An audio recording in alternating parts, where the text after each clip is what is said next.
Recent unrest in Eastern Europe has left Western Europe in a sticky situation. After Russia's mission into Ukraine, Western Europe and the US started to halt imports and exports between Russia and themselves. The EU relied on 155 billion cubic meters of natural gas, around 45% of their supply, from Russia. Some would say the EU may have handicapped themselves in that decision, considering the Dutch TTF, a contract which is used as the benchmark for gas prices in Europe, was up from €70 at the start of the year to €211. In February, Brent crude oil surged above $100 a barrel for the first time since 2014. With that being said, there is a gap in the market. Europe needs oil, somehow, some way, and quick, as they have plans to exclude Russia from their future, cutting their imports by 2/3. As the world knows, Africa possesses many natural resources, and natural gas and oil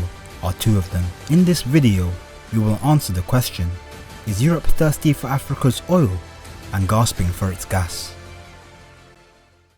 Prepare for this number. Africa had a total of 620 trillion cubic feet of natural gas reserves. Some of the largest oil producing countries in Africa were Nigeria at 1.27 million barrels a day, Libya at 1.21 million barrels a day, and Angola at 1.11 million barrels a day. Of course, not all those reserves have been extracted, yet Africa accounted for 8% of global oil output in 2020. The continent also has 5 of the top 30 oil producing countries in the world. Why not the US? The US has said they are committed to supply an additional 15 billion cubic tons of liquefied natural gas to Europe by the end of the year. They also plan to increase their supply of LNG to Europe to 50 billion cubic tons by 2030. In 2021, the US exported around 22 billion cubic meters of gas to Europe, whereas Russia currently exports around 150 billion cubic meters a year.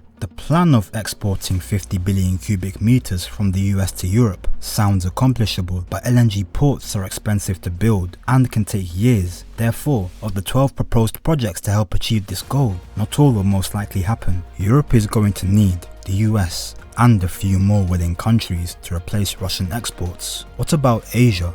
What about Qatar?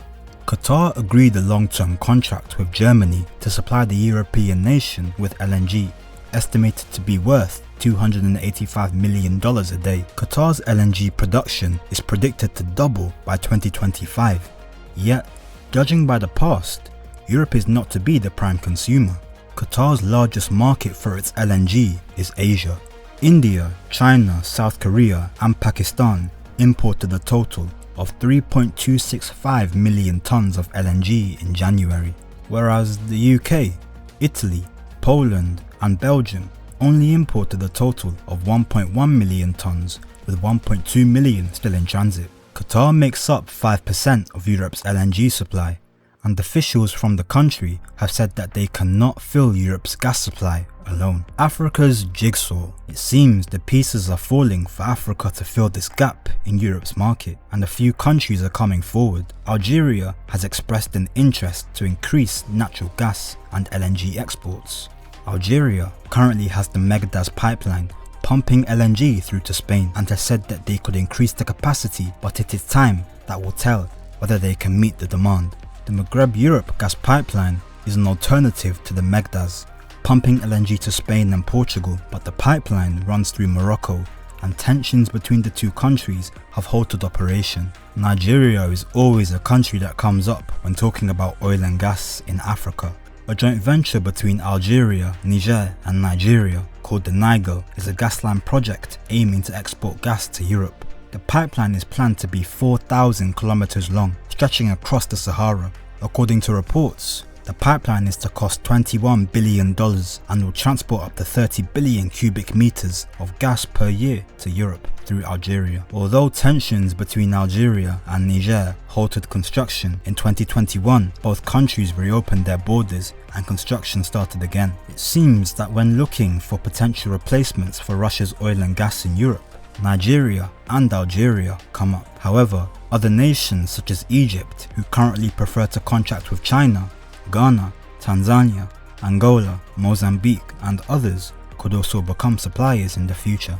Coming to the end of this video, it is clear Africa has the resources to export its oil and gas to Europe. However, to fully reap the rewards of doing so, the African continent needs organisation and infrastructure. Also, looking for a quick fix in the short term may not be a good way to go about solving Europe's problem.